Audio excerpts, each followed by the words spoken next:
981 sa Dipolog numero 1 Tatak RMN.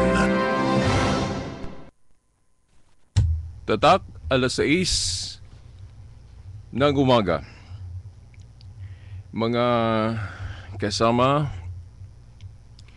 mga kapatid at mga magulang, ang palatuntunang pinamagatang ang liwanag sa pananampalatayang Katoliko, sumahimpapawid na naman dito sa RMN Dipolog, DXDR 981 AM, 94.1 FM, at saka sa online rmndipolog.weebly.com.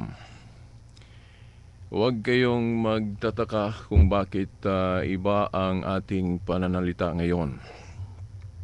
Tagalog po ang pananalita na ating gagamitin dahil sa aking napaalam na sa inyo sa last program natin na may guest po tayo ngayon o panauhin sa ating palatuntunan. Siya po ay nagmumula sa malayong lugar, sa Luzon, in particular sa Tarlac. Isa po siyang dating aglipayan.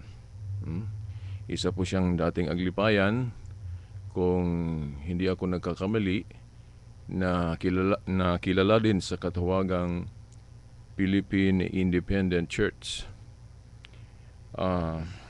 By the way, mga kapatid at mga magulang, sa hindi pa natin papasukin ng ating panauhin sa palatuntunan ito, gusto ko munang ipaalam sa ating mga kapatid na hindi pa nakaalam sa paglipat sa oras ng ating palatuntunan, no?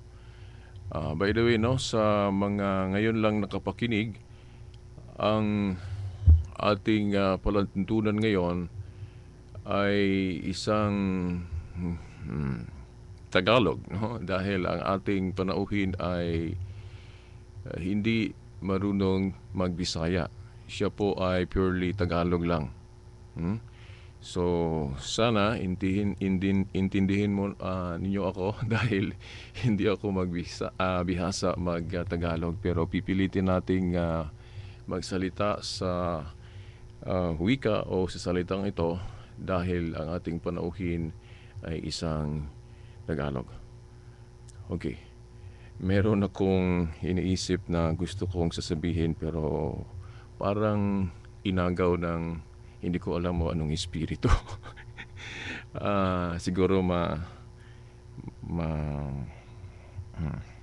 maisip ko, tsaka ko na lang isasabihin sa inyo. So, punta tayo sa ating panauhin. Kasamang o kapatid na Joey, andyan ka na ba?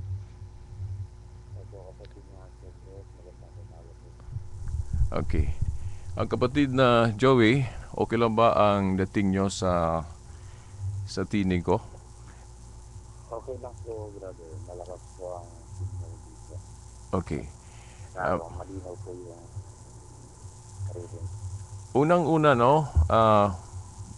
mga kapatid at mga magulang, si Joey po ay, sa sinabi ko na, dating aglipayan, no? At siya na lang siguro magsabi kung dati ba siyang Katoliko na naging aglipayan o naging aglipayan mula pagkabata at na-convert sa pagkakatoliko. So unang-una kasamang o kapatid na Joey, maraming salamat sa pagtanggap ninyo sa alo ko sa inyo na maging panauhin sa palatuntunan namin dito sa Dipolog, ang liwanag sa pananampalatayang Katoliko, na sa Bisaya ang kahayag sa pagtuong Katoliko. Maraming salamat, Joey. Okay. So, umpisahan natin, kapatid na Joey, ang story mo, spiritual life mo. So, ikaw na ang bahala kung saan ka magmumula sa spiritual life mo. Okay po, maraming salamat po sa pag-anyaya sa akin upang magbahagi ng aking sariling naranasan sa buhay tungkol sa ating pananampalataya. Alam mo po sa lahat, bata pa po ako noon, yung pamilya namin ay nakadismantinan na talagang malapit sa isang relihiyosong pamilya dito sa yung mother side ko.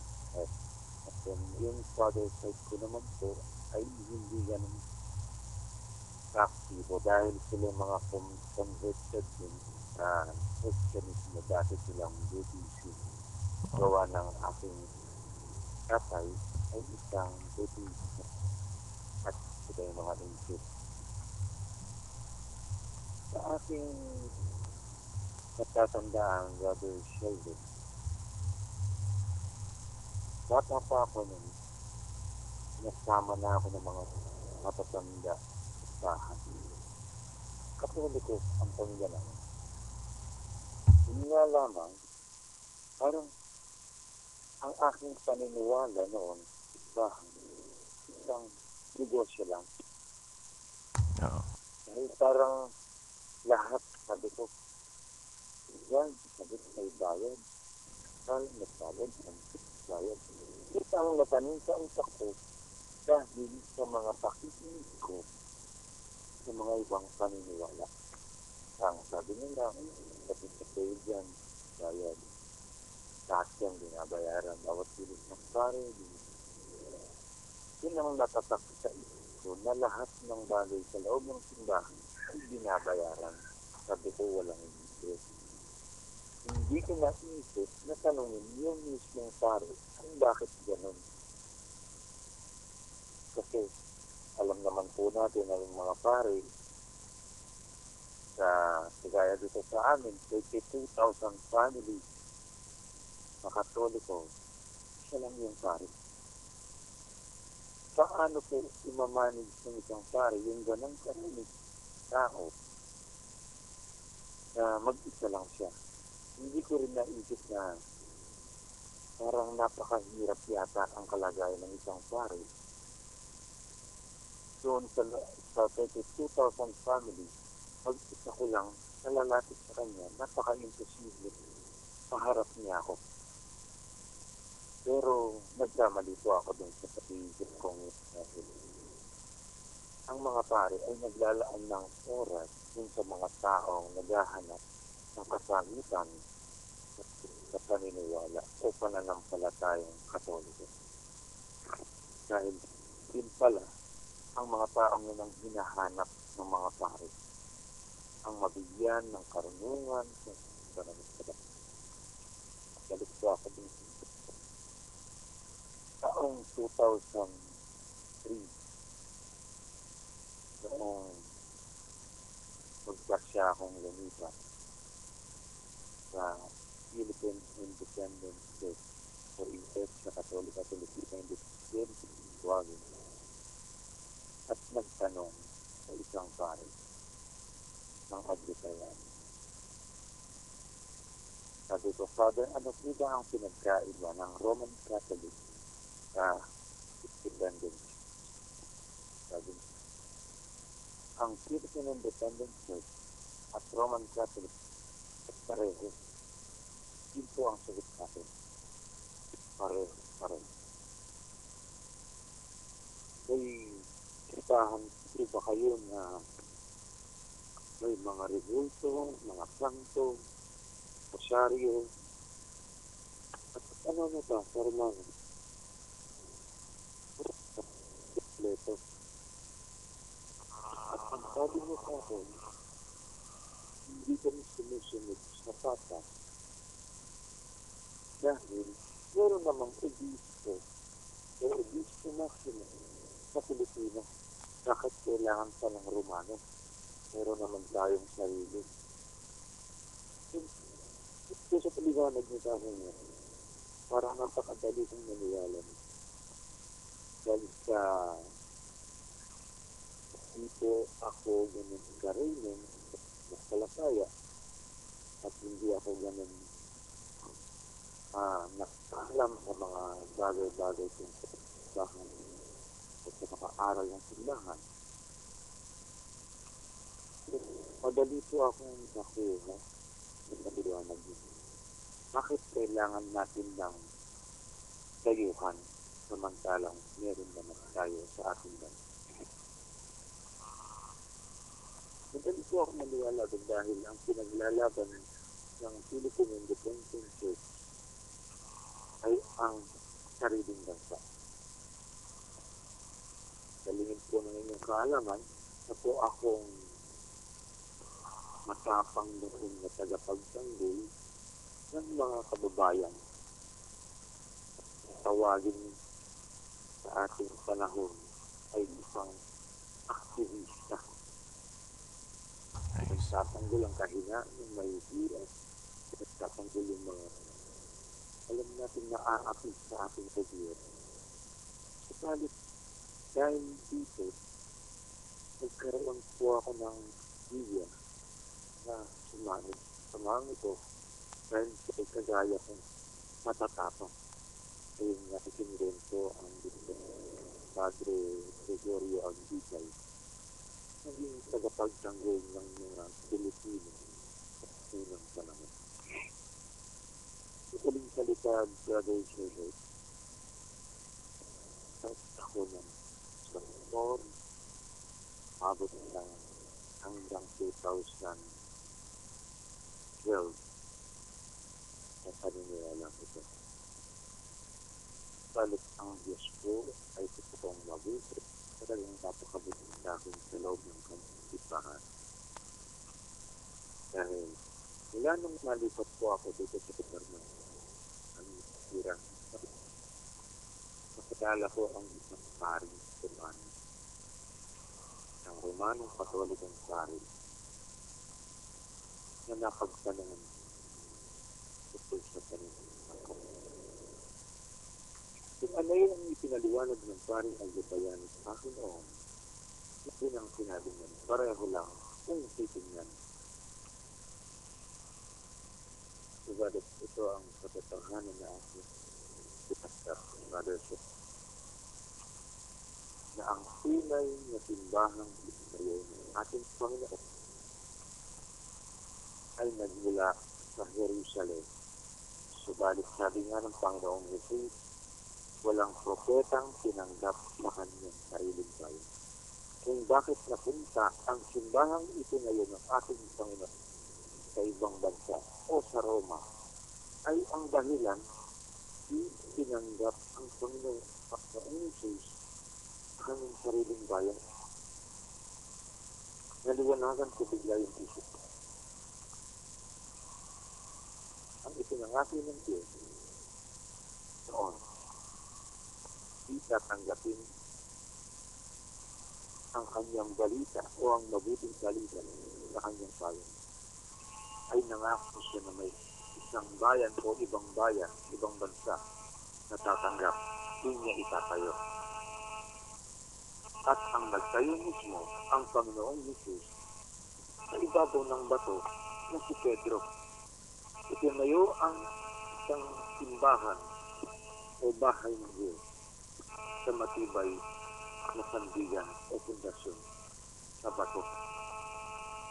Kagaya ko po na isang ordinaryong mananampalataya noong araw. Parang ako yung nagtayo ng sarili kong bahay sa buhanginan. Na pagdating ng mga alon at bagyo, napakadali kong naligyan. Binugso sa paniniwala ko. Hindi matibay ang kasi nakasalig sa maraming bato na maliliit at makipinong bato na kung tawagin natin ay buhangin. Walang pagkakaisa. Walang isa. Hindi kagaya ng Roman Catholic Church na isa lang po matatag at matibay.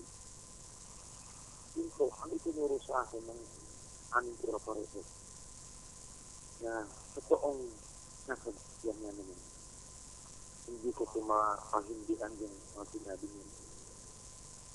Itinayo ang simbahan sa ibabaw ng bato. At ang bato nito ay si Pedro. At si Kristo mismo ay bato rin kung tawagin sa Biblia. Ang kanyang iglesia ay bato na itinayo sa bato. Hindi napakatibay siya. Isip ko ako ngayon. From St. Peter na tinatawag na unang papa ng simbahan, nagpatuloy po ang simbahan hanggang ngayon kay Papa Francis. Isa natin matibay na ebidensya na ang simbahang Katoliko siyang tunay na itinuturo ng Papa. Sa madaling salita ko, lumapit ako sa paring ito para naman siya lahat-lahat. Naging problema ko noon, bakit ako umali sa Katoliko at sana itinayo ng ating kababayan sa Padre Gregorio Aguirre na dating katrastor. Sabi, ang naging mission ko po ay akayin ng mga kapatid Anglican na binalik na at sipahang pinanggalingan Padre Aguirre. Ipulungid sa ating kaalaman, lalo na sa mga nagbabasa ng kapagpagsayan, na si Padre Aguirre ay naging rebelde. At dito layunin ni Padre Aguirre walay sa simbahang Katoliko, kundi sa pamamahala ng mga kapila sa gobyerno Katolikano ng araw. At ngayon wala naman na yung mga kapila na naging mapang-abuso ngayong araw, bakit ito pagbalik sa inang simbahan? Kasi ang naririto ang susi ng ating kaligtasan na ibigay kay Pedro na nasa pitong sakramento na. Kaya ito po yung naging mission ko sa buhay, Brother Gilbert, at kapatid na nakikinig. Walang ibang simbahan na itinayoan niya kundi ang simbahan Katoliko. Kung bakit natawag na Romano, iyan ay nasa Roma. Kahit literal po na isipin natin, saan po ba na ilibing sa Pedro? Doon po sa Vatican City. St. Peter Basilica kung tawagin. Doon po sa underground, nandoon lahat ng naging pope o naging papa. Doon sila na ilibing sa ilalim ng simbahang malaking yun. Yung nakatayo doon, simbahang Katoliko. Katuparan lamang po. Literal, mano ay spiritual kung pag-aaralan mo sa totohanan na ang simbahang Katoliko na lang ay ito lang. Wala nang iba. Bakit karoon man ng mga sanga ay may bunga ng sariling pag-aaral. Sariling interpretasyon sa Biblia, kaliwanag, na hindi naman magtanong o nakipag-aral kung sa mga otoridad ng simbahan na nakakaalam ng buong kasaysayan at na buong puro ng Panginoon. Kaya po, Brother Gilbert, mula noong ikatlong taon na ito, sa July 27, di ko makalimutan ang pagbabalik loob ko sa inyong simbahan. July 27. Pinangako ko sa aking sarili na dapat bago dumating ang July 27 taon-taon, may regalo akong makihantot sa Panginoon. Ano yun? July 27, anong taon yun? 2012 po, grabe. Sige. Ayun po, yun na itong asos sa Panginoon na bago dumating yan, may regalo akong maihandog sa Panginoon. Ito yung regalo ng pagbabalik loob sa Papa. Diba? At paglapit sa ating Diyos. Alam niyo po, Brother Gilbert, mula noon sa pagbalik ko, napakaraming pagsubok na akong nadahanan. Hindi balik. Dahil nga, nandito ako sa mga ng.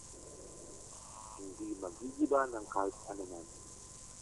ako'y nananatiling tatlo. Sa totoo lang, brother, paano po ako naging kaibigan sa iba't ibang pamilya? Pinag-aralan ko din ang yung paniniwala. Lalo na yung mga kapatid natin Pilipino na may sariling paniniwala din at sariling naging kaibigan ko. Hanggang ngayon naging kaibigan.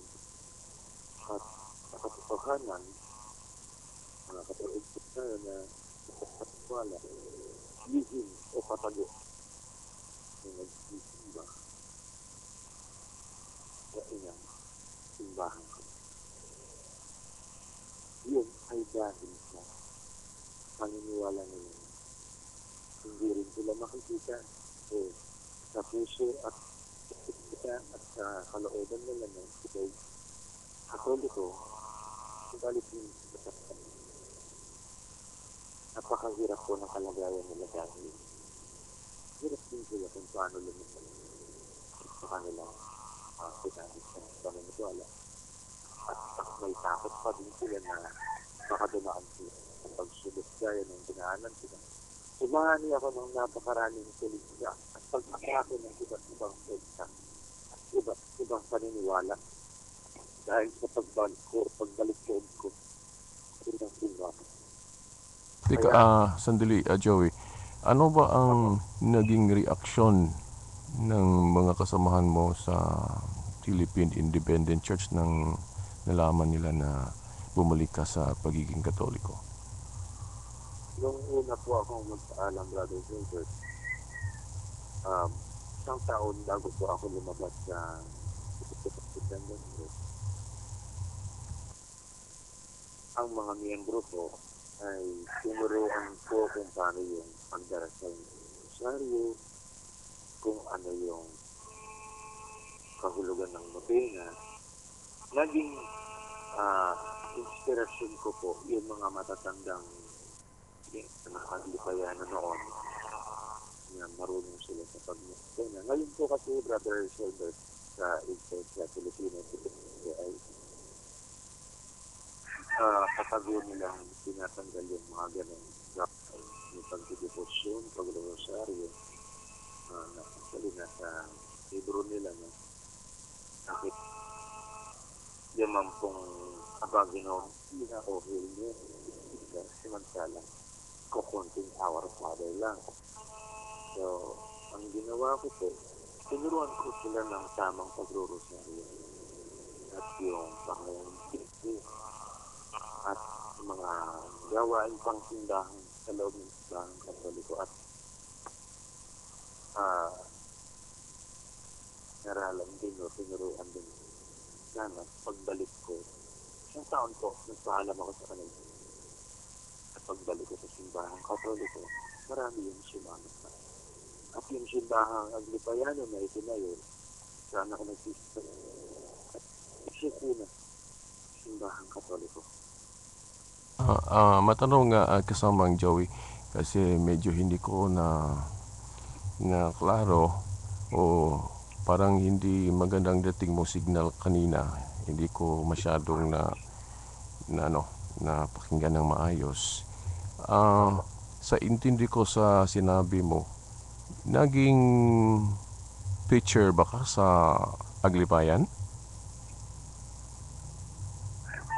Actually po, Brother Gilbert, nung kasalukuyan, nandun ako, ang paring Aglipayan na taga Davao, umuwi ng Davao at nabutan ng kamatayan. Nasakit puso sa puso. Hirap kami noon sa kalagayan namin na magkaroon ng pari dahil kukunti yung paring Aglipayan. At hindi namin alam kung saan kami hahanap. So, pinasubasan po ako ng isang obispong Aglipayano para magturo sa simbahan tuwing linggo. At nang makahanap po kami ng retired na Aglipayan, naging katulong po niya ako sa pangangaral. Ito po yung nakakatuwa doon, brother. So, ibig sabihin, naging katulong ka lang ng pare, hindi ka naging pare mismo ng Aglipayan? At ito nga po, pupunta po tayo dito. Dahil narinig po ng pari sa mission niya na pinapag-humili niya nirekomenda ako sa obispo ng Asal. Doon po ako na ordinasyon. Ah, Hindi na po yung pag-aaral.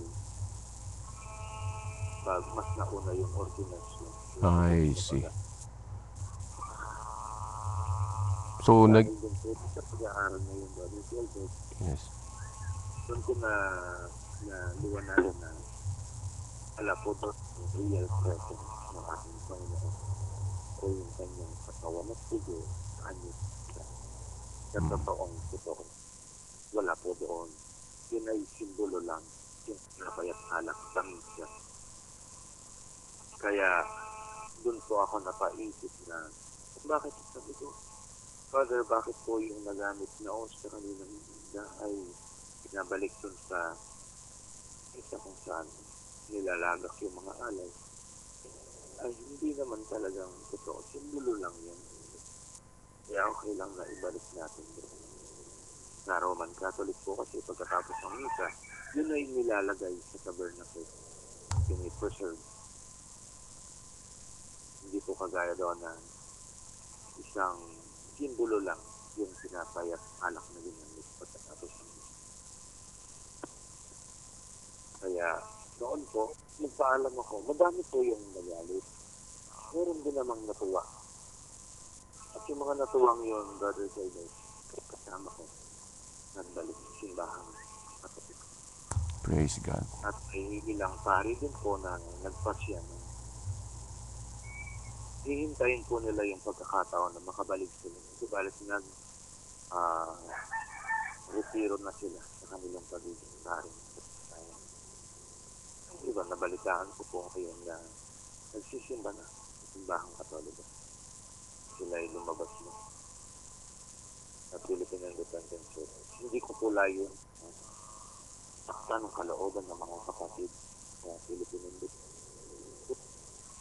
Alam po natin at batid po natin lahat na ang simbahang Pilipino na tawag natin noon ngayon ay simbahang ito ngayon ni Padre Gregorio Aglipay ay nanggaling sa simbahang Romano Katoliko ay tinayo ng ating Panginoon.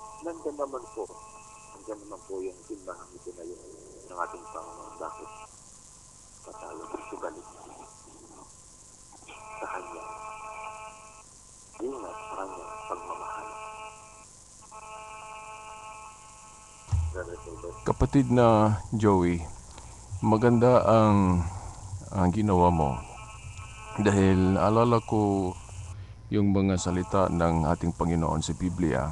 Halimbawa, yung sa Juan 17:11 at Juan 17:22 na yung gusto ng Panginoon na magkakaisa tayo.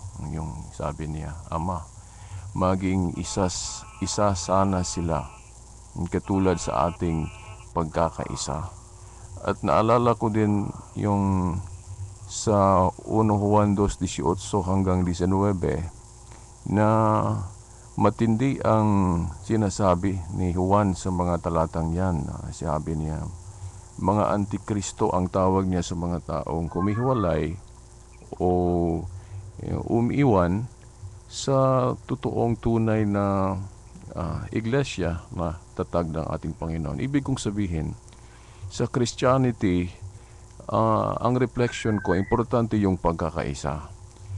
Pero, balikan muna natin yung sinabi mo about sa Aglipayan na kaya nag-independent si Aglipay. Isa sa argumento niya na bakit dayuhan ang ating gawing mamahala na pwede naman na tayo dito sa Pilipinas ang mamahala. At sa intindi ko sa sinabi mo, dahil sa mga abuses, siguro nakita niya sa ating simbahang Katoliko, yan ang nag-undyok kay the late Gregorio Aglipay na humiwalay sa pamamahala ng Papa. Parang yan ang siguro ang major reason siguro niya kung bakit humiwalay siya, yung hindi mabuting nangyayari sa loob.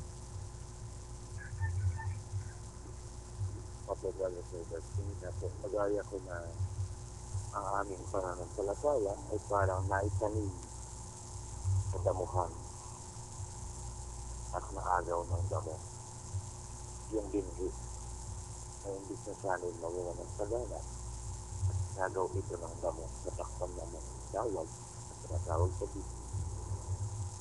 Ayun sa mga dawag na yun ay nararanasan natin mga pagsubok na dinadaanan natin sa loob ng simbahan na hindi naman po lahat ng nasa loob ng simbahan, aminado tayo dyan, hindi lahat na nagsiba ay banal. Subalit, ang simbahan po ay nandyan para sa mga makasalanan. Pinuksan, ibinigay ng Diyos ang simbahan para sa mga makasalanan na gustong magbago, magbalik loob. Napakasimple po at napakalaking grasya ang ibinigay ng Diyos sa atin na kung tayo nagkasala, ipapit tayo sa pari para mahal. Kaya nga pong madalas iasakay sa atin ng mga ibang paniniwala na nagkasala ka sa Diyos, bakit hindi ka sa Diyos lumapit at mangumpisal at manghingi ng tawad, hindi dun sa pari na walang kaalam-alam. Ang sagot naman po natin dyan ay yung simbahan na binigyan ng pagkakataon ng Panginoon upang magpatawad ng mga kasalanan ay mismo sinabi niya sa mga alagad na ang patawarin ninyo sa kanilang kasalanan at natatawad na Diyos. Ang kapangyarihan kong yun ay binigay lamang sa mga pari. Mula sa mga apostol ni Cristo, magpasa hanggang ngayon na nagpatuloy ng misyon ng alagad ng mga pari. Kaya pagkatapos po nun, sabihin sa pari na, Padre, ako'y nagrasya na at inidahan mo ang iyong pagsisisi at yung mga kasalanan. Hindi po yung tinatandaan ng pari. Hanging tangkulin po ng pari ay ibigay ang kapatawaran yung nararapat sa isang taong nagkasala na ito. Hindi para tandaan kung ano yung ginawa mong kasalanan. Diyos ang nagpapatawad sa pamamagitan ng katauhan ng pari. Sabi, itatawad ka sa iyong mga kasalanan sa ngalan ng Ama, ng Anak at ng Espiritu Santo. Hindi sinabi ng pari, itatawad kita sa iyong mga kasalanan sa ngalan ni Pope Francis, kundi sa ngalan ng Diyos. Kaya napakalinaw po, brother, ang simbahan ay ibigay ng Diyos para sa mga kasalanan. Kadalasan po kasi, kagaya ko, hindi ko po nakita yung kabutihan ng simbahan. Ang nakita ko, ang kamalian ng mga taong nasa loob. Kasamang kapatid na Joey, mainto muna, no? Yung bigyan muna natin ng pansin ng malalim yung ginawang rason ng iba, hindi lang siguro sa Aglipayan kundi maging sa ibang mga kapatid natin na hindi Katoliko, na hindi Aglipayan, for example sa ibang pananampalataya, na parang ginawa nilang rason yung hindi mabubuti sa loob ng simbahan. Para bang gusto nilang isipin na kapag tunay na simbahan, wala nang hindi maganda na makikita, no? Ang intindi po natin kasi sa simbahan parang ospital, di ba? Na hospital of sinners. So, yes. So, ibig sabihin, pag sinabing hospital sa mga makasalanan, so, nandun lahat. Dahil, kaya nga, meron tayong mga aral na tinuro ng mga pari na para mag-renew tayo, no, magbago tayo. Hindi ibig sabihin na kung may mga nakagawa ng mali sa loob, na hindi na ito tunay. Kagaya, for example, sa nangyari sa unang simbahan ng natatag ng Panginoon. Halimbawa mismo sa 12 apostles may naging Judas. Si Pedro minsan nagkamali. Pero hindi sinabi ng Panginoon na kapag may magkamali sa loob, iwanan na natin ito. Hindi niya sinabi. Di ba? Yun, kapatid na. Sige, patuloy, kapatid na Joy. Opo, Bangga. Tapos lang po, ayun din ang tanong ng mga kapatid na Muslim na nakon natin sa pananampalatayang Kristiyano Katoliko na nagtanong sila kung bakit tayo may mga santo. Marami ang relihiyon, sabi niya sa akin. Marami ang paniniwala. Pero ang Catholic Church lang ang nagkaroon ng mga santo. Yan bang mga santong yan, ang tanong sa akin, ay hindi nagkasala? Ito po ang sagot ko sa kanila. Kapatid, kung bakit po nagkaroon ng santo sa loob ng simbahan ay dahil sa makasalanan. Hindi po naging santo dahil sila'y nagkasala, kundi dahil dati silang makasalanan na lumapit sa Diyos. Hindi po lahat ng ganyan santo ay gusto kong i-clarify na hindi lahat ng santo ay naging makasalanan talaga, kundi meron din silang mga kanya-kanyang pagkakasala o pagkukulang.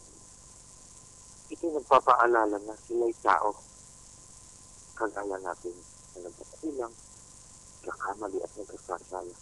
Subalit yung pagkakamaling yun at pagkakasala ay naituwid dahil sa pagsunod nila ng tunay na aral ng ating inang simbahan. Marami din po, kagaya ni San Agustin, na halos lumuha ng dugo ang kanyang ina sa pananalangin Yes. upang magbago. At dahil sa pananampalatayang kinatitindigan ng kanyang ina na si Santa Monica, nabago ang buhay niya at naging ganap na obispo at naging santo. Yes. Banal ng simbahan. Kaya yung mga kapatid natin, mga Muslim na bago lang po sila na-convert at nabinyagan sa simbahang Katoliko, Yes. inalam po nila yung paniniwala natin kagaya ng mga imahen sa loob ng simbahan. Bakit daw natin sinasamba? Ang sabi ko po, sino po ang nagsabi sa inyo na sinasamba namin ang mga ritual? Yan po ang paniniwalang yan ng ibang religion o ibang sekta. Yan ay paniniwala nila na ang Katoliko ay sumasamba sa ritual. Subalit, kung titingnan po natin at pag-aaralan ng aral ng simbahang Katoliko, ang rebulto hindi sinasamba dahil hindi yan Diyos. Yes. Tanging Diyos lang na nasa langit. Dito ba dinadasal namin na akong ganun na Our Father who art in heaven. Yes. Hindi po namin sinasabi na Ama naming nasa langit o Ama naming rebulto, nakaukit ang rebulto mo. Kundi Ama naming nasa langit, sambahin ang ngalan mo. Malinaw po na hindi yung rebulto ang sinasamba. At ang hamon ko nga po sa kanila, magsimba po kayo. At pag sinabi ng pari sa loob ng simbahan, sambahin ang rebulto, ako mismo, sasama sa relihiyon niya. Subalit bumaligtad po, Brother Sheldon.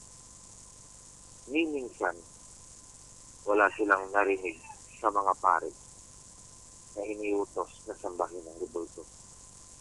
Kundi ang dasal at panalangin ng pari sa misa sa kadalasan. Ama namin na nasa langit o Our Father in heaven. Tanging yun lang. So, yun po na nagbigay ng kaalaman sa kanila para magising dun sa paniniwalang ang Katoliko ay sumasamba sa rebulto. Sa tingin natin na kapatid na Joey, sa maling akala siguro ang dahilan o nag-udyok sa kanila na masabi o nasabi nila na tayo mga Katoliko ay sumasamba sa mga rebulto nang dahil sa yung ginawa nating pagluluhod. Inintindi kasi nila kapag luluhod tayo sa isang rebulto, samba na iyon. Ano ba ang sabi mo sa ganyang mga pahayag? Ako. Mayroon na pa nga po pagpupunas, paghalik. Yes. Ganito po yung binigay kong halimbawa sa kanila, Brother Sheldon, Mm. para mas lalong maintindihan ng mga kapatid nating Muslim. Dahil yung ginagamit nilang aklat na batayan ng kanilang paniniwala ay ang banal na Quran. Sa atin naman ay ang banal na kasulatan o ang Biblia. Mm. Hindi po ako gumamit ng sitat sa Biblia noon para ipahayag sa kanila na hindi yung pagsamba. Ang tanging ginamit ko po ay ganito. May malaki po kasing tangke ng tubig dito sa aming lugar. At yun ang itinuro ko. Sabi ko po sa kanila, tingnan niyo po yung tangke ng tubig na yan. Sa tingin niyo po ba, yung tangke yung tubig na nandoon sa loob ng tangking yun na nasa taas ay makakarating dito sa bahay natin ng ganon-ganon na lang. Hindi, sabi nila, dapat kailangan din ng grito saka na tubo na konektado doon sa tangking nito. Sa inyo na din po nagmula, sabi ko yung kanina. Yung grito na nasa bahay natin, yun yung daanan ng tubig. Mula doon sa malayong tangke, nasa taas na yun.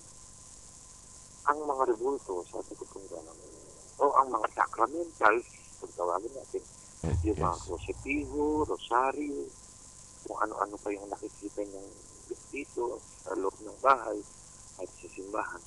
Yan po ay mga daluyan ng grasya ng Diyos. Tama.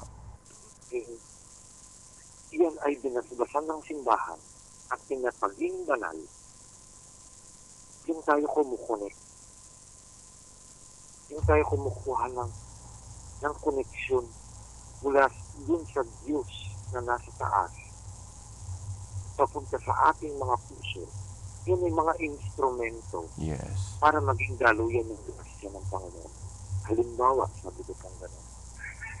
Dahil yung mga kapatid na Muslim, Brother Sheldon, hindi ba naniniwala sila sa 5 aklat ni Moses, yung Torah kung tawagin.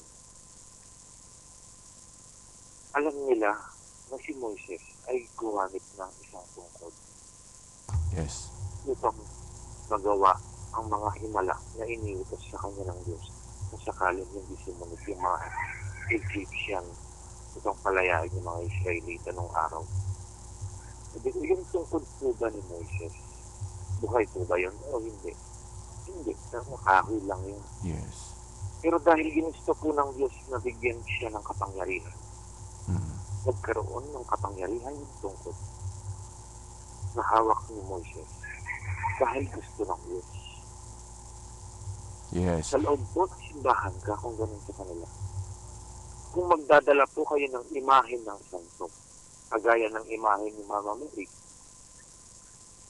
kung dadalhin po natin yan sa simbahan at pabasbasan sa kari, yan ay kikilalanin ng simbahan na imahen ni Mama Mary. Yes. Pero pag nagdala po tayo ng isang laruan, kagaya ng mga aso, Yes. o bindi, kahit na anong hayop, o ng robot, na laruan ng mga bata, at pabasbasan sa pari, hindi po yan tatanggapin o babasbasan ng pari. Sapagkat, yung mga bagay na yun, ay hindi naman po ginagamit ng simbahan ay kapag babanal. O hindi pwedeng pabanalin ang imahen ng isang aso o ng pusa o ng kalabaw para magamit bilang sakramento ng simbahan. Kaya, isa pa pong naging halimbawa sa kanila noon, Brother Sheldon. Sabi ko sa kanila, yung larawan mo, sister, sabi ko. Kung makita mo po na yung larawan mong yan, at isin ng kapitbahay mo, anong mararamdaman mo? Yes. Ito masakit, sabi ko. Kung yung larawan mong yan, sabi ko, makita ng ibang tao na naka-display sa ibang bahay, ano ang tanong siya eh? Sabi, magtataka sila siyempre, bakit nandun, hindi ko naman bahay yun. Bakit hindi yung larawan ko? Ganun din po, kapatid, sabi ko. Ang larawan ng mga banal, kagaya ni Maria at ng Panginoong Jesus, saan ba yan ilalagay kundi sa pamamahay niya mismo? Hindi po yan dadalhin sa ibang bahay o ibang sekta, ibang relihiyon. Hindi naman nila tinanggap si Mama Mary, hindi tinanggap ang Panginoong Hesus. Bakit nila tatanggapin yung larawan? Ito po ay nagpapatunay lamang sa katotohanan, sabi ko. Sa ating mga sariling pamamahay, meron tayong mga pictures na nakadisplay. Nandiyan yung family portrait, o yung picture ni Lola at ni Lolo, ni Nay at Tatay. Yung iba pinapipinta pa. Ang ganda talaga. Kaya yung imahe o larawan ni Kristo at ni Maria, ang katotohanan po ay yun ay lalagay dun sa mismong pamamahay niya o sa loob ng simbahang Katolika. Kaya kung pinararangalan mo man yung larawan na yun, hindi yung rebulto ang sinasamba mo, kundi yung nire-representa ng larawang yun. Kung halimbawa, gumawa ako ng isang lamesa, at yung lamesa ngayon, hindi alam ng mga tao kung sinong ginawa, at yung lamesa yun ay napakaganda, sasabihin nung nakakita, ang ganda naman ng lamesa ko. Ang tanong agad, sino ang gumawa? Anong mararamdaman mo kung ikaw yung gumawa? Siyempre sabi ko, matutuwa ka dahil ginawa mo yun eh. Ikaw ang may likha ng mesang yun. Kaya natutuwa ka pag sinabi nilang maganda. Mahusay, matibay. So, ang tanong ko po sa inyo, sabi ko, kapatid, kung sabihin ko sa larawan ng inyong nanay o ng inyong tatay, napakapangit naman nila. At bakit ganyan ang itsura nila? At pagtatawanan ko, ano po ang mararamdaman niyo? Nasasaktan ako sa sabing ganun. Kung halimbawa may ginawa ko po yung isang bagay kagaya ng lamesa, at sasabihin kong napakaganda ng mesa, hindi ko man alam na kayo ang gumawa, anong mararamdaman niyo? Matutuwa ako siyempre. Kagaya po, sabi ko, kung tayo na makasalanan, nalalaman at naiintindihan natin yung mga bagay na yun, gaano pa kaya yung Diyos na lumikha kay Maria na ina natin at sa ating Panginoong Jesus sa kanyang anak. Yes, tama. Ito yung paliwanag ko. Kaya kung halimbawa sabihin lang natin na napakaganda ni Maria, napakabuti ni Maria, napakabait ni Maria, sino pa yung matutuwa? Siyempre ang Diyos Ama na lumikha sa kanya para maging ina ng kanyang buntis na anak sa ating Panginoong Jesucristo. Tama, Kaya, kapatid na Joey. Sa ibang mga salita, ito ang reflection ko sa mga sinasabi mo. Na itong mga ribulto natin sa Katoliko, mga larawan, kung ano-ano pa, mga sacramentals lang po ito, no? Hindi po ito ina-idolize, no? So kung tingnan natin ang Biblia halimbawa, sa Biblia nakita natin na dalawang klase ang mga ribulto. May ribulto na talagang ipinagbabawal, yung mga Diyos-Diyusan, no? Sa Exodo 20:4 hanggang 5, ang pagbabawal sa Diyos sa ribulto ay yung kung gawin nating Diyos. Kung gawin nating Diyos. Dahil sabi niya sa Exodo 20 versikulo 3 na huwag kayong kikilala ng ibang Diyos.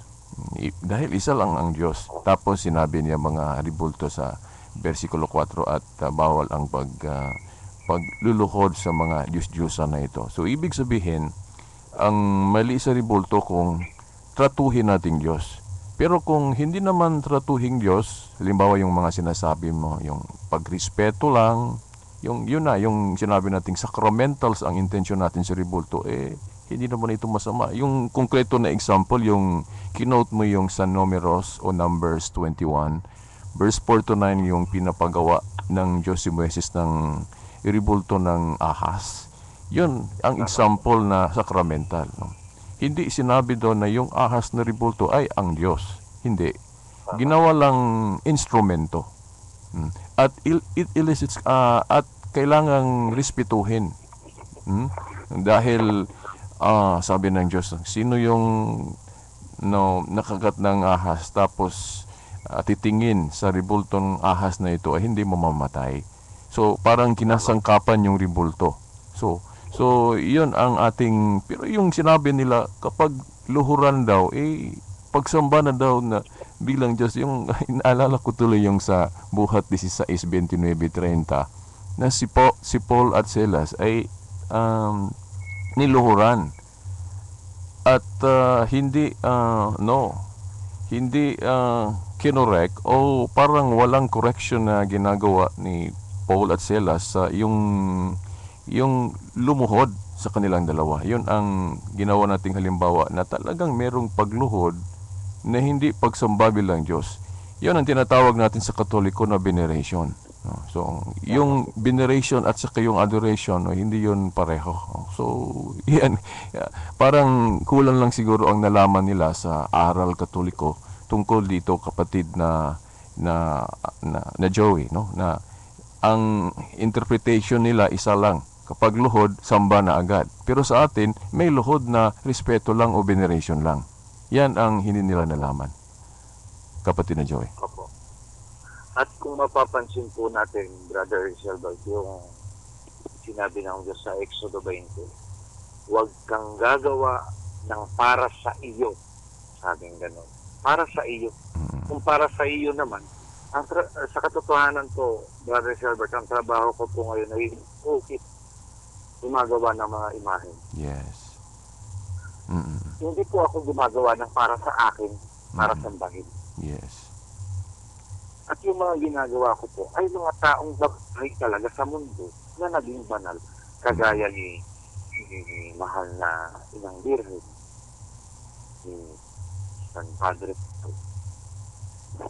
ni Juan Evangelista. Ayun ito po, nag-exist. Hindi inimbento. Yes. Dito yan, binigini ko lang na makita ko ang Diyos. Nagawan ko siya mga larawan. Hindi po. Kahit sa atin na mga Katoliko na sinasabi nila, yan ba daw ang tunay na itsura ni Kristo? Opo. Kaya natin patunayan dahil yung mga gamit na ginamit sa kanya ng ilibing siya ay magpasa hanggang ngayon. Naririyan pa. Sa katunayan po, Brother Shelbert, sa pagbalik ko sa ating pananiwala, sa ating pananampalataya, nagkaroon po ako ng napakalaking regalo na ituturing kong higit sa lahat ng bagay sa mundo na napakahalaga ay ang relic of the true cross. Yes. Pahagi ng banal na krus ng Panginoon na pinagpakuan sa Kanya. Sa milyon-milyong Katoliko o bilyon na Katoliko sa mundo, sabi ko nga, napakapalad ko, Panginoon, dahil isa ako sa tumanggap at nakahawak ng iyong banal na krus na pinagpakuan sa iyo. Hindi ko nangangahulugan na nandito, hawak ko ang banal na relikiya ng krus na sinasamba ko. Yeah. Kundi, ako'y natutuwa at nagagalak, nagpapasalamat sa Diyos dahil yung mismong pinagpakuan sa Kanya, kahoy na pinagpakuan sa Kanya, Yes. nahawakan ko. Yes. Sa 2,000 years ago, nahawakan ko. Inabot ako ng Diyos.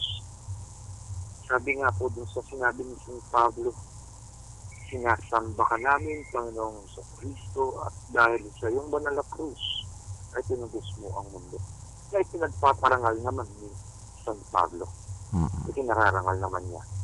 Walang iba kundi ang banal na krus ng ating Panginoon. Pero, hindi sinabi ni San Pablo na sinasamba niya ang krus. Yes. Sa ating pananampalataya, Brother Shelbert, siguro ito naririnig ng mga kapatid natin sa Katoliko tuwing Semana Santa o Lenten Season. Dun sa Station of the Cross, yung madalas sabihin, sinasamba ka namin, Panginoong sa Kristo, dahil sa iyong banal na krus ay tinubos mo kami. Yun ay isang paalala na kung hawakan o halikan man natin yung banal na krus na ginamit ng ating Panginoon ay hindi nangangahulugang sinasamba natin.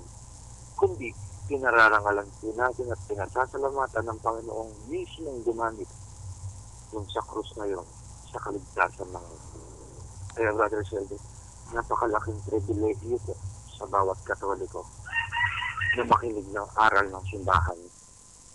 Unang-una, yung aral na itinuturo ng ating simbahan ay totoo, biblical.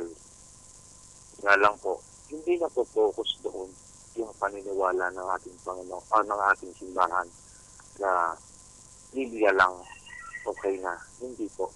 Yes, kapatid na Joey, no? Naalala ko tuloy yung sa Exodo 35 na yung kaalaman o yung kaalaman sa paggawa ng ribulto, hindi yon sabi sa talatang yon sa aklat ng 35 sa Book of Exodus. No? Inaanyayahan natin ang ating mga tagapakinig na basahin yon.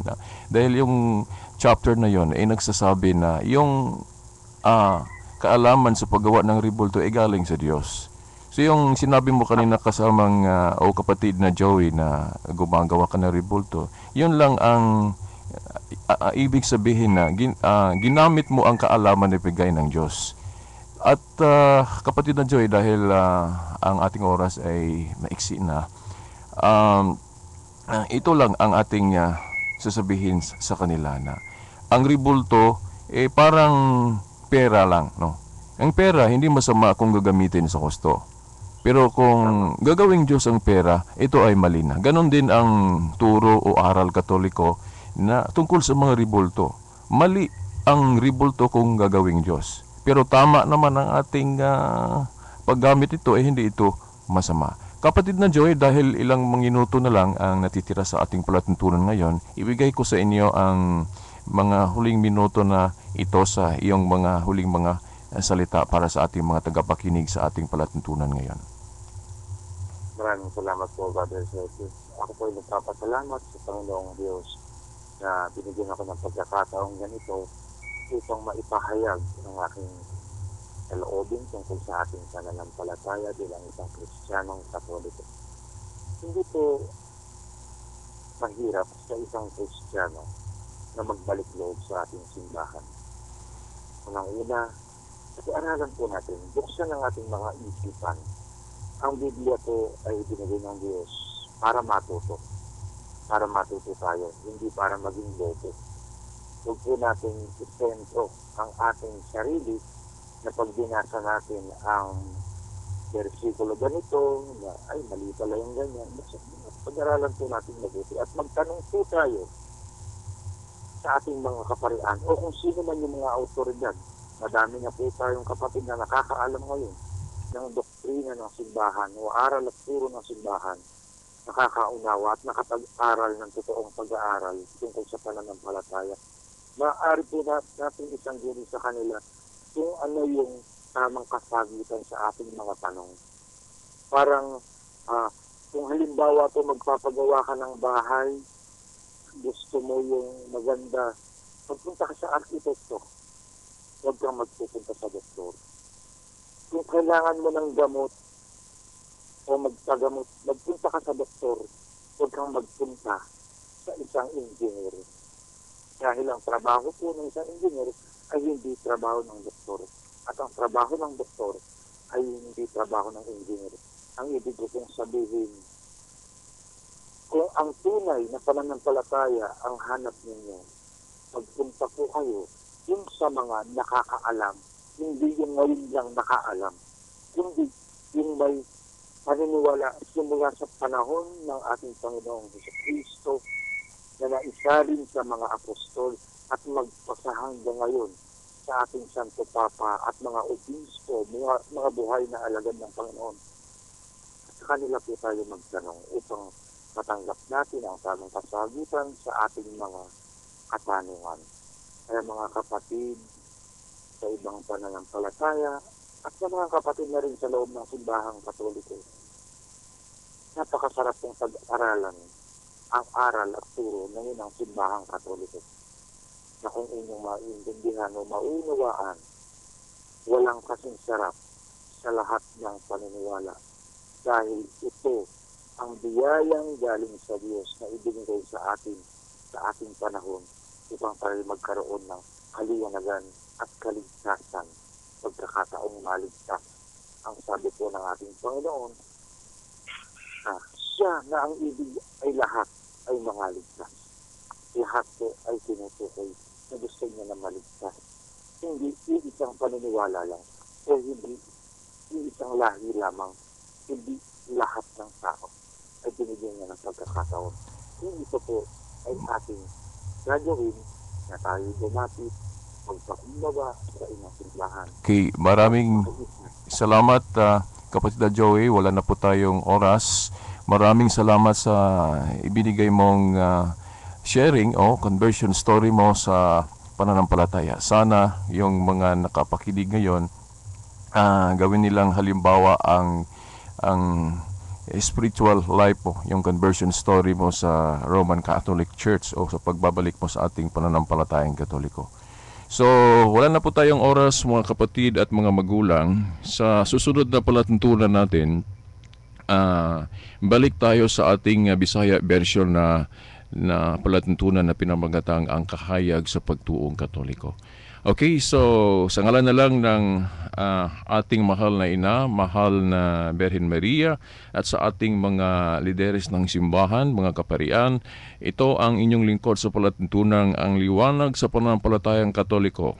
Until next palatuntunan natin. Sa ngalan ng Ama, ng Anak at ng Espiritu Santo.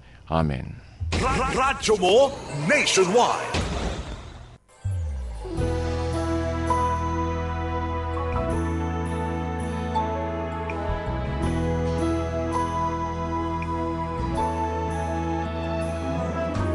Sa serbisyo publiko, maaasahan mo mga balita'y detalyado at totoo. Sa komentaryo, buo ang prinsipyo. Yan ang tatak RMN Radyo mo Nation.